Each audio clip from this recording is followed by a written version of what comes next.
Assalamualaikum warahmatullahi wabarakatuh.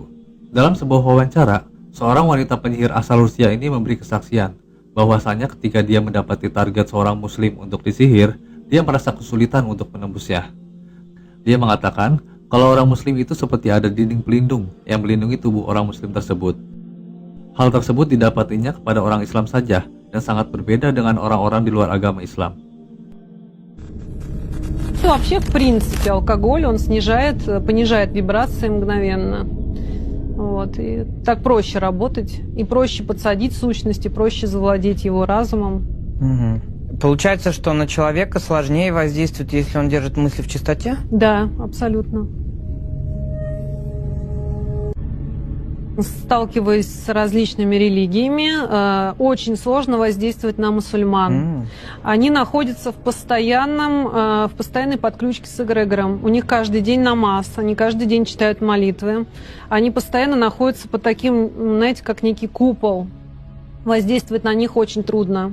Начинаешь воздействовать, человек начинает обращаться во время молитвы, да, а они действительно многие не как в церковь приходят, когда все хреново в жизни, он пришел, помолился, а потом на 5 лет забыл вообще про Бога, какие-то там каноны и так далее. Мусульмане, как правило, неистово верят, неистово отдают энергию своему эгрегору. И этот эгрегор их очень бережет. Поэтому работать, делать какие-то воздействия на истинно верующего мусульманина очень сложно. Это некий хороший эгрегор, да? Ну, для них, да. Этот эгрегор хорош для адептов, которые вносят в него хорошую энергию. А вот вы как это ощущаете? Вот вы нашли энергослед такого человека, да? И дальше что? Вы пытаетесь его каким-то образом притянуть, визуализировать эту нить, но у вас не получается? Или как вы это чувствуете? Она исчезает, я не могу за нее ухватиться. Я фокусируюсь на ней, а мне мгновенно что-то вышибает из потока. То есть вот такое прям. Или я представляю перед собой человека, какого-то четко до мелочей, и могу воздействовать на него даже на ментальном уровне, а какой-то образ у меня просто вообще не создается. Я даже вот на фотографию смотрю, создаю, а он у меня вот улетучивается. То есть я уже четко вижу, человек чем-то закрыт. А это только с мусульманами работает? У меня вот да. Христиане сейчас мало людей, которые истинно веруют. Даже те, кто в комментариях там пишут, что Бог в душе, там, да, такие верующие все прям, по факту оказывается нет. Pengakuan penyihir wanita tersebut telah membuktikan bahwa apa yang disampaikan oleh Rasulullah SAW terbukti benar, bahwa orang yang beriman dan bertawakal kepada Allah dapat membentengi dari gangguan sihir. Berikut adalah amalan-amalan sunnah yang biasa kita lakukan sehari-hari yang bisa menghindari kita dari gangguan sihir dan setan, yang akan disampaikan oleh Ustadz Khalid Basalamah berikut ini.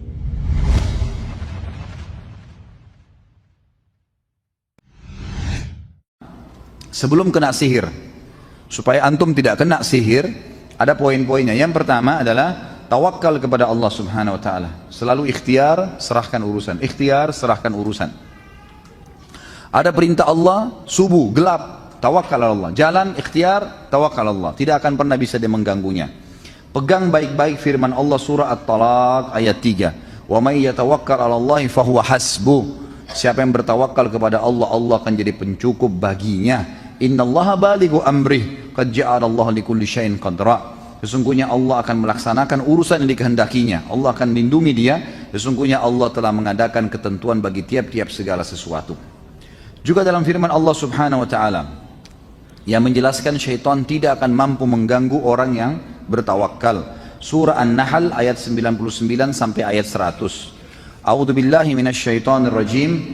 Laisa lahu sultanun 'alal ladzina amanu wa 'ala rabbihim yatawakkalun. Innama sultanuhu 'alal ladzina yatawallawnahu wal ladzina hum bihi musyrikun. Syaitan itu tidak akan punya kekuasaan sedikit pun atas orang-orang yang beriman dan bertawakal kepada Tuhannya. Jadi kalau kita bertawakal, sudah ikhtiar, mencoba, udah. Syaitan tidak akan bisa masuk di pintu itu. Sesungguhnya kekuasaan syaitan hanyalah ada pada orang-orang yang mengambilnya sebagai pemimpin atau bergantung padanya, dan orang-orang yang mempersekutukannya dengan Allah. Yang kedua, selain kita bertawakal kepada Allah, memelihara sholat subuh berjamaah bersama kaum muslimin di masjid, terutama laki-laki ya. Kalau perempuan tentu ada hukum sendiri di rumah. Kata Nabi SAW, hadis riwayat Muslim, man shalla subha fi jama'atin fahuwa fi dhimmatillah. Siapa yang sholat subuh berjamaah di masjid, ia pasti di dalam jaminan Allah. Kata ulama hadis adalah diselamatkan dari syaitan, kesusahan, serangan tukang sihir, dan semua orang-orang yang mau mengusiknya. Yang ketiga, membaca muawwidzat, al-falaq, an-nas. Karena Nabi SAW menyuruh Uqbah bin Amir melewat sabdanya, mohonlah perlindungan dengan membaca keduanya, karena tidaklah seseorang meminta perlindungan sebagaimana dengan keduanya. Hadis riwayat Abu Daud. Artinya tidak ada yang bisa lebih hebat daripada membaca Al-Falaq dan An-Nas dalam menjauhkan diri dari keburukan-keburukan. Yang keempat, membaca ayat kursi ketika hendak tidur, terutama karena Nabi SAW bersabda, barang siapa membacanya ketika menempati tempat tidurnya, maka ia selalu dijaga oleh penjaga malaikat yang dikirim Allah, dan syaitan tidak dapat mendekatinya hingga pagi. Lalu bagaimana dengan orang yang dijaga oleh Allah? Apakah tukang sihir dan dukun dapat mampu menjamahnya? Tentu saja tidak akan pernah. Maka ayat kursi dianjurkan dalam syariat kita untuk dibaca, masuk dalam zikir pagi, zikir sore. Semua sholat wajib dianjurkan untuk membaca, dan juga sebelum tidur. Yang kelima, membaca surah Al-Baqarah di rumah. Sebagaimana sabda Nabi SAW riwayat Imam Muslim, ikra'u surat Al-Baqarah fa inna akhdaha barakah wa tarkaha hasratun wa la tastati'uha al-batalah. Bacalah surah Al-Baqarah karena mengambilnya, membacanya, menghafalnya, mengamalkannya adalah keberkahan, dan meninggalkannya adalah penyesalan, serta tukang sihir tidak akan sanggup melawannya. Pengakuan tukang sihir sendiri sampai sekarang kepada teman-teman peruqyah, yang juga tukang sihir yang sudah sadar, mengatakan kami tidak akan pernah mampu untuk mengalahkan kalau sudah peruqyah itu membaca surah Al-Baqarah, atau pasien membaca surah Al-Baqarah. Semuanya batal, semuanya kita tidak bisa lakukan, sekuat apapun mereka. Dan ini sudah jelas sabda Nabi SAW. Nabi SAW juga bersabda dalam hadis riwayat Muslim, inna syaitana yanfiru minal baiti alladhi tuqra'u fihi suratul Baqarah. Sesungguhnya syaitan menyingkir dari rumah yang di dalamnya dibacakan surah Al-Baqarah. Yang keenam, membaca bismillahilladzi la yadurru ma'asmihi syai'un fil ardi wala fis sama'i wa huwas sami'ul alim. Dengan nama Allah yang beserta dengan namanya tidak ada sesuatu di langit dan di bumi pun yang bisa membahayakan, dan dia maha mendengar lagi maha melihat, 3 kali pada waktu pagi dan petang. Kata Nabi SAW, siapa yang membacanya dia akan terjaga. Jaga dari semuanya, termasuk syaitan, tukang sihir, dan seterusnya. Yang ketujuh, membaca a'udzu bikalimatillahi tammati min syarri ma khalaq. Aku berlindung dengan kalimat-kalimat Allah yang sempurna dari keburukan apa saja yang telah diciptakannya, 3 kali pada waktu petang dan ketika singgah di persinggahan manapun. Nabi SAW bersabda, man nazala manzilan thumma qal a'udzu bikalimatillahi tammati min syarri ma khalaq la yadurruhu syai'un hatta yartahila min manzilihi dzalik. Barang siapa yang singgah di satu tempat kemudian mengucapkan aku berlindung dengan kalimat-kalimat Allah yang sempurna dari keburukan apa saja yang telah diciptakannya, maka tidak ada sesuatu yang membahayakannya hingga ia pergi dari tempat persinggahan itu. Termasuk dalam kategori sesuatu, kata beliau, adalah jin, syaitan, tukang sihir, dan selainnya. Bahkan isti'adzah perlindungan ini dapat menolak racun, karena Nabi SAW pernah berkata kepada salah seorang yang terkena sengatan kala jengking, awalau annaka qulta hina amsayta a'udzu bikalimatillahi tammati min syarri ma khalaq lam tadurruka. Ingatlah pada orang yang kena sengatan, racunnya ya bisanya kala jengking. Kata Nabi SAW kepada orang itu sementara dia kesakitan, ingatlah kalau seandainya kau sempat membaca tadi, kebetulan itu malam ya, sore hari tadi kau sempat baca dengan kalimat a'udzu bikalimatillahi tammati min syarri ma khalaq, aku berlindung dengan kalimat-kalimat Allah yang sempurna dari keburukan apa saja yang diciptakannya, niscaya tidak akan pernah kau terkena bisa ini.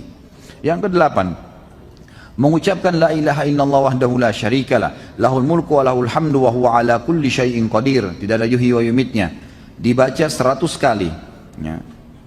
Maka Nabi SAW bersabda, man qalaha mi'ata marratin fi yawm kanat lahu adlu ashri riqab wa kutibat lahu mi'atu hasana wa muhiyat anhu mi'atu sayyi'ah wa kanat hirzan lahu minasyaitani yawmahu dhalika hatta yumsi wa lam ya'ti ahadun bi afdala mimma ja'a bihi illa ahadan amila akthara min dhalik. Barang siapa yang mengucapkannya sebanyak 100 kali dalam sehari, maka ia mendapatkan pahala setara dengan memerdekakan 10 hamba sahaya. Tentu kalau hamba sahaya sekarang kalau kita hitung paling murah ya, kalau saya dapat dari yayasan di Saudi itu 10.000 real. Berarti kalau 10 itu sama dengan 100.000 real, sama dengan dia bersedekah dengan 300 juta. Dituliskan untuknya 100 kebajikan, dihapuskan darinya 100 keburukan, dan ia mendapatkan perlindungan dari syaitan pada hari itu sampai petang. Serta tidak ada seorang pun yang datang dengan membawa yang lebih baik daripada apa yang dia kerjakan pada hari kiamat, kecuali orang yang melakukan yang sama atau lebih. Jadi di sini dibaca 100 kali pagi dan 100 pagi sore. Jadi ini dibaca 100 kali, masuk zikir pagi sore.